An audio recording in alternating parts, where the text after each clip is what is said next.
There have been some strange occurrences recently. For example, the ironic timing of my last episode, in which I discussed recent trailers for Jurassic World and Game of Thrones, only to discover that whilst I was uploading it, I missed the launch of the Star Wars trailer.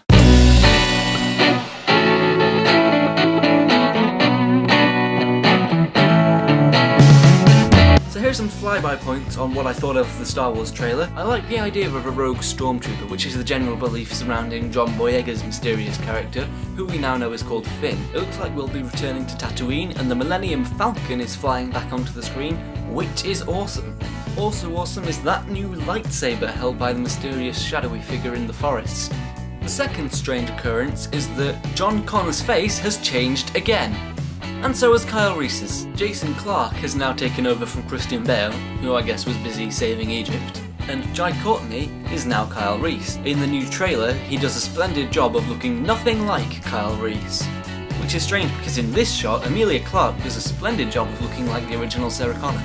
Terminator Salvation broke new ground by being a prequel and a sequel at the same time. I honestly have no idea what to make of this film. The only possible thing I can think to call it is a Happening-At-The-Same-Time-Quels. Going to see Kyle Reese being sent back in time to save Sarah Connor from being terminated, only to discover that that past has been erased.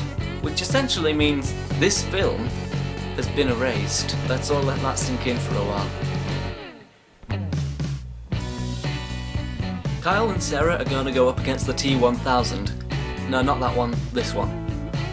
But it's still awesome because the T-1000 is absolutely epic. In addition, Arnold Schwarzenegger will be back as the T-800, or the Terminator, to help them defeat him. Strangely enough, I actually have something to talk about that isn't a trailer. The Hobbit The Battle of the Five Armies has landed, forming what is undoubtedly best film in the Hobbit trilogy. This review is basically going to be split into the bad parts and the good parts, so let's get the bad parts out of the way first. There were quite a few moments where you had to suspend your disbelief, mainly during the battle when Bard slides down a street in a cart, and when Legolas is climbing up some falling rubble like it's a flight of stairs. Yeah, unless you're in one of these movies, that kind of stuff doesn't really work. Alfred could have done with being killed off at some point during the battle. After about halfway through the movie, he becomes completely useless, both as a citizen of Lake Town and as a character in the story.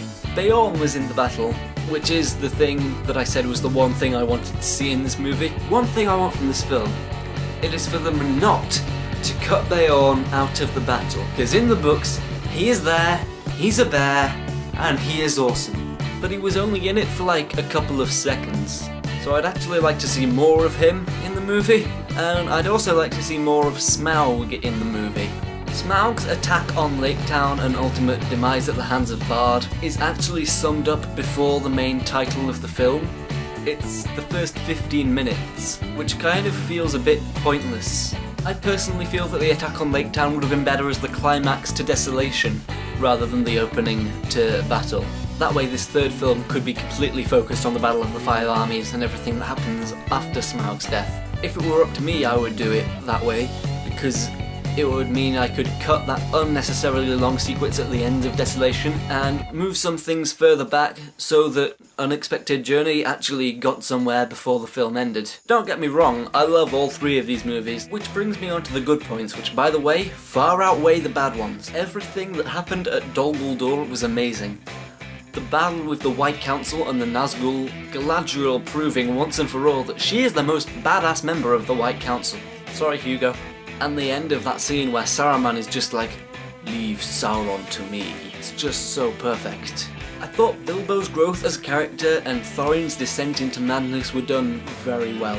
Especially that scene where Thorin is standing all alone in the melted gold, and then it starts to consume him. Then he realises how much of a dick he's being, and he goes out and he joins the battle. That was a really interesting visual and emotional scene.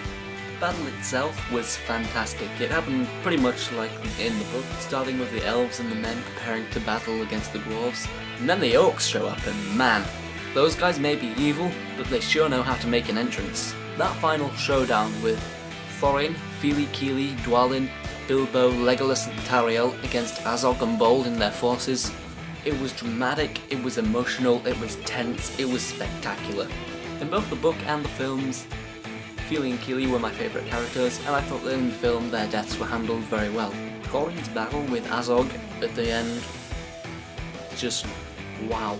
Forget Smaug, you know, this is the moment that we've been really led towards throughout all the films.